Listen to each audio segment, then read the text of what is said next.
Assalamualaikum warahmatullahi wabarakatuh. Waalaikumsalam warahmatullahi wabarakatuh.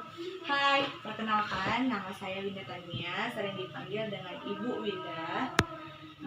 Saya di sini sebagai guru ilmu pengetahuan sosial atau IPS. Kemarin kita sudah belajar bab 1, sekarang kita belajar bab 2 ya, yaitu pengaruh interaksi sosial terhadap kehidupan sosial dan kebangsaan. Mobilitas yang pertama itu ada mobilitas sosial. Jadi sebelum ke yang lain-lain, kita ke pengertian mobilitas sosial dulu ya.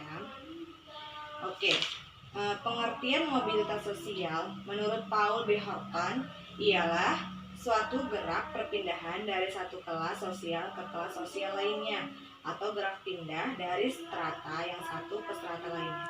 Sedangkan menurut Kimball Young dan Raymond W. Mack, mobilitas sosial adalah suatu gerak dalam struktur sosial, yaitu pola-pola tertentu yang mengatur organisasi suatu kelompok sosial.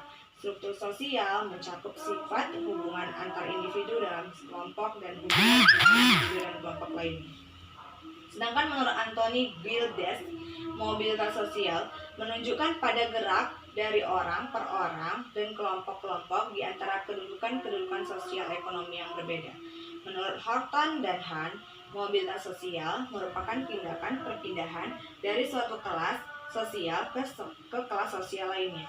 Jadi, secara singkat, menurut saya mobilitas sosial ialah suatu gerak perpindahan dari strata yang satu ke strata yang lainnya. Nah, contohnya itu, misalnya kamu memiliki sosial yang rendah di kehidupan perdesaan, terus kamu meniti karir ke perkotaan, dan kamu di kota memiliki strata yang lebih tinggi. Perpindahan antara rendah ke yang tinggi itu contoh dari mobilitas sosial tersebut. Adapun bentuk-bentuk mobilitas sosial, yang pertama mobilitas vertikal.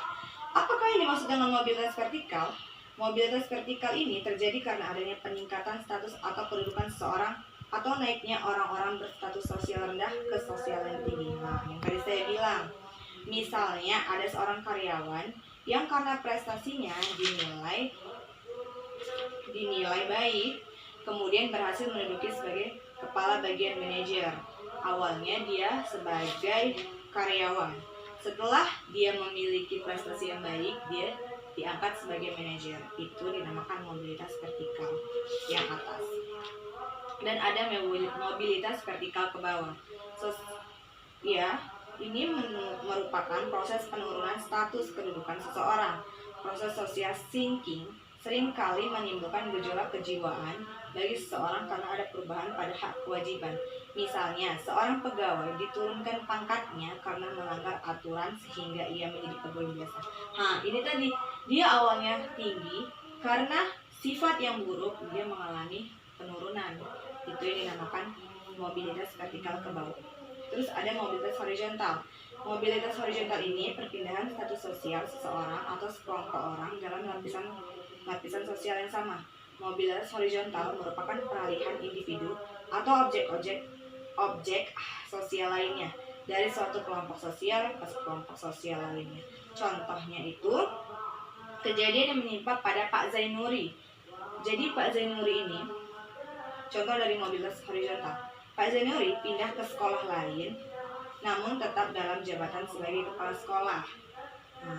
Maksudnya dia itu kepala sekolah di sekolah yang pertama. Terus dia pindah, mungkin karena sekolah yang satu ini lebih dekat dari rumahnya, maka dia pindah. Tetapi dia juga sama kedudukannya sebagai kepala sekolah. Itu yang dinamakan mobilitas horizontal. Terus ada faktor-faktor pendorong dan penghambat mobilitas sosial. Yang pertama, faktor struktural. Ada juga faktor individu, faktor sosial, faktor ekonomi, dan faktor politik. Faktor politik dan kemudahan dalam akses pendidikan. Setelah ini, apakah ada yang ingin bertanya? Oke Bu, saya ingin bertanya. Iya, tentang apa? Apa saluran-saluran mobilitas sosial itu? Saluran-saluran mobilitas sosial tadi belum saya terangkan ya. Dengarkan dulu. Jadi saluran-saluran mobilitas sosial itu saluran-saluran mobilitas sosial, tadi pertanyaannya seperti itu ya. Saluran-saluran mobilitas sosial itu ada dari pendidikan, Pendidikan merupakan saluran bagi mobilitas vertikal yang sering digunakan karena melalui pendidikan orang dapat mengubah statusnya. Yang tadi saya bilang, misalnya kamu jadi orang pintar, kamu pertamanya sekolah di sekolahan yang biasa-biasa aja. Tetapi karena kamu pintar, kamu dikirimkan untuk sekolah yang luar biasa. Oke, atau sekolah international school misalnya. Itu tadi dari pendidikan. Sedangkan dari organisasi politik, banyak contoh yang meneliti perjuangan karir di organisasi politik di tingkat rendah sampai tingkat ketinggi. Misalnya, Presiden Republik Indonesia pertama, Insinyur Soekarno. Ketika mendirikan Partai Nasional Indonesia, Soekarno tidak memiliki jabatan pemerintahan. Namun, melalui perjuangan politiknya, Soekarno semakin dikenal rakyat dan kemudian. Itu organisasi politik. Ada organisasi ekonomi.